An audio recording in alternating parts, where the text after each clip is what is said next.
Welcome to Candidly Creative. I'm Ilani. And I'm Lisa. This is where we connect with people, their ideas, and passions through conversations. This is why it's really hard, I think, to even talk about a meditative experience, because firstly, it's experience that you are having with yourself, right? Mm-hmm. I mean, you can do this, right? Whether whatever activities you have done in your life and you had those moments, it's something you cannot put into words, how it feels. It's something that you have to experience. And this is why it's really hard to even teach people or explain it to. It's like trying to explain someone how an apple tastes and they have never tasted an apple. Because our experiences are so different, how we feel is different as well. So you're basically, trying to tell people, feel a certain thing that they can connect with. It's exactly it's really hard. You can't describe feelings or these subtle things you can't describe to people. It's experience that happens to all of us from the inside. Mm-hmm. So what we can do, if any teacher, mm-hmm. whatever the modalities these teachers are using, what you can do is showing the practitioners a way to walk that path. Mm-hmm. And how it's going to feel for you, how you're going to experience it. That's going to be your own experience. Mm-hmm, mm-hmm. And this is why the misconception with meditation is that, okay, so firstly, how do I do it? What am I supposed to feel? How am I, all of these questions, I'm like, I can't tell you. I don't know. Yeah. Have it on your own. I can show you. It's like, I can give you the map to go to the library, mm-hmm. but how are you gonna walk that path from the church to the library? No. Right? So so I guess just maybe we had that misconception as well when before we were having this conversation with you, right? So it's a matter of if somebody tells you, okay, teach me how to meditate, what is your answer to them? Like you said, you can't teach them. So if somebody is posing you this question, right? What is the one thing then you tell them to do? Breathing? No, I mean what's the advice? Breathing. It's a hard question, Lisa, and I don't even know. I get this question a lot from students. Yeah. And that's why I'm curious, how would you answer this difficult question? I think it's difficult.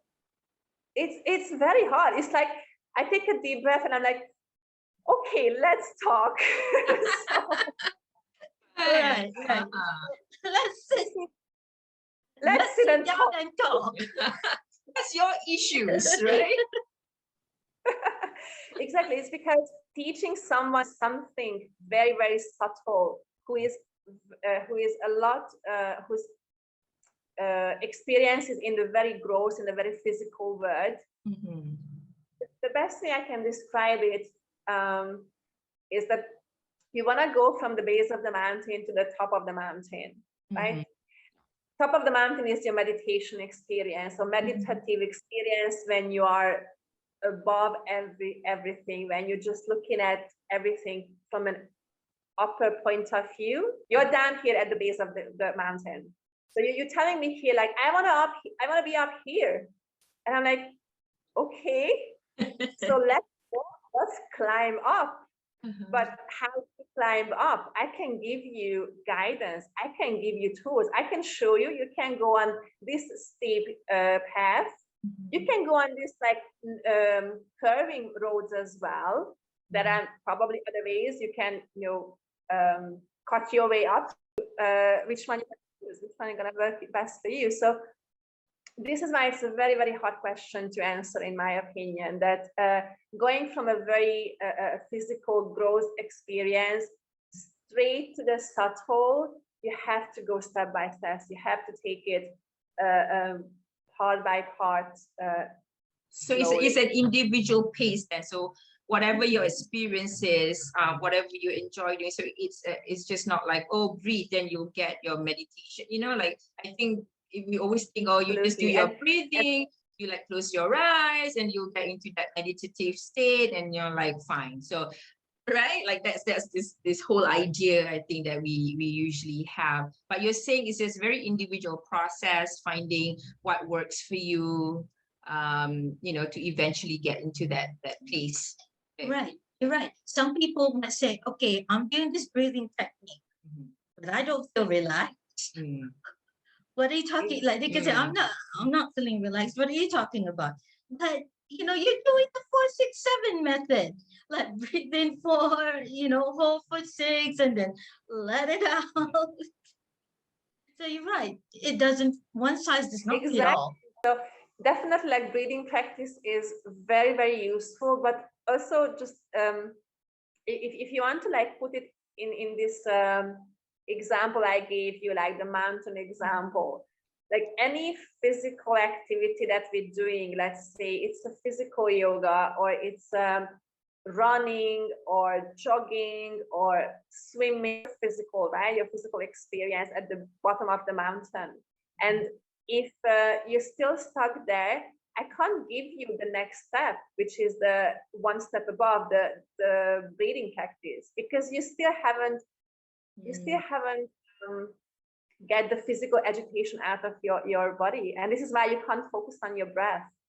So again, understand like how these layers pretty much build up. Very tangible, very gross, the breath, and as you go on top of it, like higher.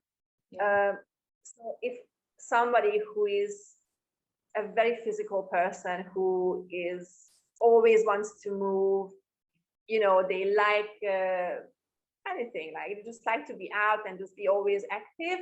You tell the person to start focusing on your breath, not happening, for sure. Not happening. And I think that's the interesting part, because sometimes you know, I've heard, you know, I had conversation with people like, you know, who live trying, who are more outdoor, right? And it is like, oh no, I can't meditate, like it's not for me, I can't focus. So that's a perfect example. Like what you said, is just, you know, their form is more physical, and you know, it comes in that form. So it doesn't mean meditation, it's just sitting still. Absolutely. Like with that person, for example, I would say like, run 5K, come back to me after that, and then we talk. Yeah. Oh, that's fascinating. Yeah. Get it out of your system first, and then we can talk. Exactly. Like what is your personality, and what is your constitution? With any person or teacher who is, I think, dealing with students, with practitioners, we need to explain this, and we need to give the proper technique to these students. One size doesn't fit all. And so, I think it just makes it less, seriously, it just makes the whole thing less scary. I mean, I think we learn a lot with that knowledge, you know? You just demystified it, that's for sure. Demystified, because I also, this is what I found a lot, that it's so intimidating for people. Because whatever you see as the yogi, the ultimate yogi picture is that silence, that stillness when they sit and when they're really focusing inwards. But what we need to understand, that it's a long process, and we have different ways to get there. And whatever tool you're using to get there, own that tool and go with that tool, because it's going to be different. You're going to meet at the top, and how the top is going to be different, right? And some people, it's like an airplane or a helicopter to fly up. Some people are going to climb. That's the easy way up. Exactly. Some people want the easy way up, right? Yeah. And they like shortcuts, but yeah, there is no shortcut, and it's a very, very personal, individual journey. And I think that's the hard part, but that's the beauty of it. And this is where self-growth happens. So when we talked in the beginning about that, how you start reflecting on yourself, like getting to understand yourself. Like, this is the personality I am. This is the type of person I am, right?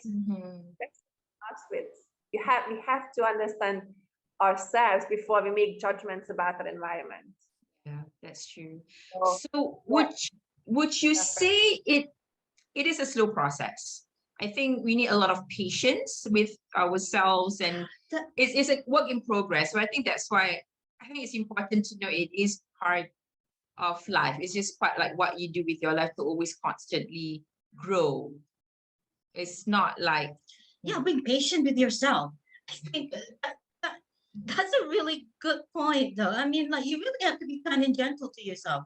Right? But yeah, but it's just like climbing the freaking mountain is going to take forever, right? For some people. So that's where the patient, like you need to have that patient, like really thinking you will get to the top of the mountain. I think that's difficult, for most people as well. Like, you do the work, right? And then you get halfway, and then you're like, oh, sharks, I have like another halfway to go to the top. So it's not like you run sprints, like the finishing line is there, you're going up, and it's just a build up. And I think maybe that's also part of meditation that is a bit tough, knowing, and I saw people are afraid knowing that you have to work, on yourself like forever, maybe, right? It's a journey. Exactly, but also, in my opinion, I think it would be very ignorant of, like, that's it. I am there. I am perfect now. So I think any of us have the liberty to say that about ourselves, that we are already perfect in our life and our personalities. We all have things to work on. We all have things to correct in ourselves. So, and I think once we start in this journey, the more and more we understand it, that, oh yes, I have to work on myself before I can point a finger to any person around me. And this is how it becomes like a lifelong journey, because you're just becoming a lot more self-aware, continuously a lot more self-aware. And it's also, I think, an extremely gratifying practice, because when you start realizing that, okay, I can correct myself gradually, you actually want to continue. You don't want to stop. Yeah. You only don't want to start it in the beginning when there is no idea what's ahead of you. But once you understand, like, yeah, I kind of like understand now what I'm game, and maybe you don't need to know. But it's a very it just keeps you going again, day after day after day. Okay, I want to continue. What would you say? I think we're talking about parenting, right? Yeah. So, like, we deal a lot with children, things like that. So, I think it's a good skill, I think, for parents. I mean, any adults to have, but especially also with for parents, that it can enhance the way they communicate to their children and families, and Mm-hmm. Even the parenting skills. I mean, aware of. would you say that's fair? Absolutely, because I am not a parent myself, so I cannot have that first-hand experience. Yeah. But I work with many adults in the classes, parents as well.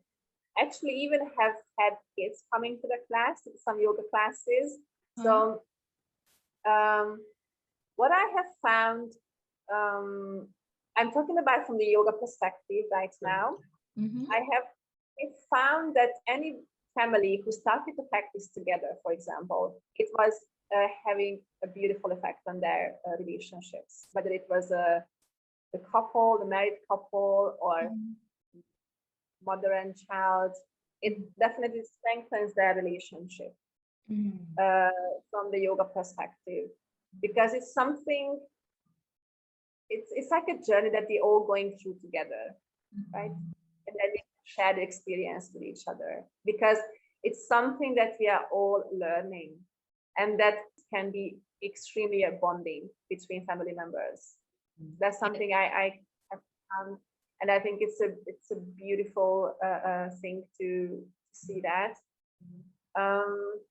So I think just grab your family and start practicing together. Yeah. But it's not the case in every time. I understand it. And sometimes your family is gonna look at you like, oh God, mom again with her yoga practice. Right. Mhm. But yeah, I think any So back activities that to kids, the question, like, any activities yeah, that, you yeah, know, as a kids and you can do together. So that's always positive anyhow. understand. Like it always has a bonding effect for sure, Mhm. absolutely. Any activity, the yoga itself, because I that's what I can talk about. That's what I know, right? Yeah. It really has that added subtle element to it, right? Because it still brings in like a lot people just creates like a different level of bonding. That's what I mean. But back to your question, Lisa, to answer for parenthood, for sure, I think anything that you can pick up in your own routine, it's definitely going to help you to look at your family relationships differently. Just find something for yourself. Anything, just find something, maybe an hour, like 2 hours a week, like twice a week or something, where you're stepping out of that usual role that you are, when you're stepping out of the role as a mother, role as a wife, role as whatever you are. That's your time of decluttering everything and de-dusting everything. So and I think also when you have time, parents, mom or dad have time to declutter, they function better. I mean, you know, you feel a bit, you know, better about yourself, so you can do better. You feel more relaxed. Yes, absolutely. So again, like I am not, I don't feel, well, how to say it? Because I'm not a parent, right? Like I can't say it in a way like, oh, this is the way to go. But it's really hard to be with children, with kids.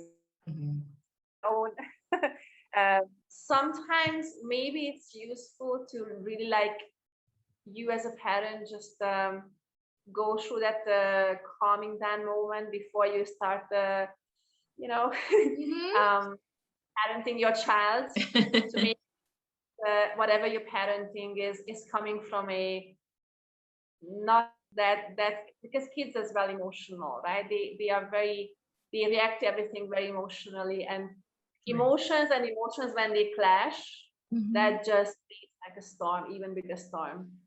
So I think, like, as far as I have seen, that can be helpful for parenting. And also something I believe we need to understand that we don't have control over anyone else apart from us. And as a parent, I know as a spouse, it's very difficult to accept that I don't have control over my partner. I don't have control over my kids, over my parents. I only have over myself. So that's the response. That's the duty I have, to make sure I can be the best version of myself. Beautifully said, Barbie. Beautifully said. Yeah. So I get that's actually a good. I think we've learned like quite a bit. I think, you know, just that one topic just on the whole, you know, meditation. And I mean, I'm sure being schooled by you, right? So yeah, I think anything else that you might add, or I think we've covered pretty much on that topic, you think? I think I have said quite a lot already. Yeah, I think you have. Any final thoughts? Oh, on that. Yes. Where can folks find you? Oh. Where can folks find you? Yeah. So yes, I'm in KL, teaching in KL. I'm in I'm mainly with one studio in Bangsar. I don't know if I should like promote the studio or not. I'm not sure. If We will just get in touch with you. How's that, right? And can we do that? Not even matter like where I'm teaching. Basically, KL. I'm available in KL for privates, for public classes as well. Yeah. Do you do remote? You do both remote and personal, right? Do you do it via Zoom? I know with the whole thing going on at the moment. Oh, I have some remote ones as well, but I definitely would prefer quite. It's just better, I think, for both the receiver and the giver. Sure. Yeah, we'll just put a link on. Yeah, we'll put a link on the description. Maybe your Instagram or something. Where folks can contact you. Yeah. Okay. Definitely. All right. So this has been totally demystifying and very, very thank you so much. Educational. That's the word I was thinking. Educational. Yes. All right. Thank you so much, Barbi, for talking to us. It's good seeing you. Right. And yeah. And we hope you will catch up real soon. All right. We'll do it, Barbi. Thanks, Barbi. See you soon. See you guys. See you.